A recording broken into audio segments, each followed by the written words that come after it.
আসসালামু আলাইকুম। Hello guys, কেমন আছেন? আশা করি ভালো আছেন। আমিও আপনাদের দয়ে ভালো আছি। আজকে আমি আপনাদের তরকারি রান্না করা দেখাবো, আলু বেগুন ঝোল রান্না করে দেখাবো।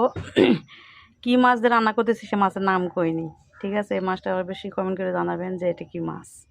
তো সঙ্গেই থাকুন কীভাবে রান্না করি। এই তো তেল ঢেলে দিলাম। এই তো কুমড় বড়ি দিয়ে আলু বেগুন সিম টমেটো ঝোল করো মাছ দিয়ে। একটু ভাজা হয়ে গেছে কুমড়ো বড়ি, তেজপাতা দিয়ে দিলাম, পেঁয়াজ দিয়ে দিলাম,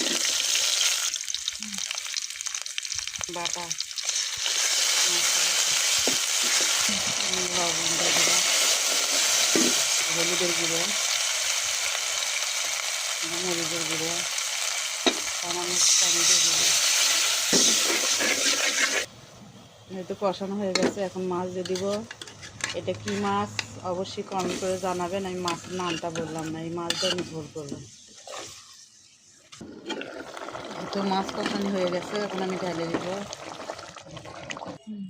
এই যে যে পাতিলে মাছ কষানি করছে ওই পাতিলেই আবার তরকারি কষানি করে নিব। এই যে তেজপাতা পেঁয়াজ দিয়ে দিলাম, এই তো লবণ দিয়ে দিলাম, বাটা আদা বাটা রসুনটা দিয়ে দিলাম। আমি কোনো মশলা বেশি খাই না, ঠিক আছে? অল্প মশলা দিয়ে আমি রান্না করে এটা প্রথমেই বলছিলাম না, বাকি কোনো মশলা এক্সট্রা কোনো মশলা ব্যবহার করি না তরকারিতে। কী কী মনে করেন জানি না, তরকারি আমার কাছে স্বাদ লাগে। আমি যেরকম করে রান্না করি, একদিন এইভাবে রান্না করে খাওয়া দেখুন, ভালো লাগবে। এই তো মশলা কষানো হয়ে গেছে, আমি এখন তরকারিগুলো দিব।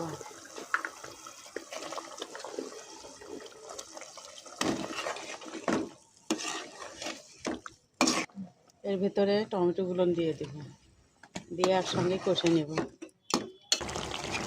এই তরকারি কষানো হচ্ছে, এখনও হয়নি, বেড়ে দিলাম। এই তো কষানো হয়ে গেছে, এখন পানি দিয়ে নেব।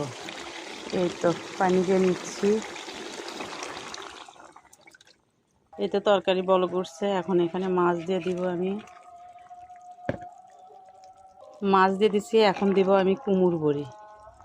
এই তো কুমড়ো বড়িগুলো দিয়ে দিচ্ছি, সঙ্গে থাক। এই যে আমার তরকারি হয়ে গেছে, কেমন হয়েছে অবশ্যই কমেন্ট করে জানাবেন। আর কি মাছ দিয়ে তরকারি রান্না করছি অবশ্যই বলবেন। এই মাছটা কি, আমি কিন্তু নাম বলিনি। তো ভালো থাকবেন, সুস্থ থাকবেন, দোয়া করেন আমার জন্য।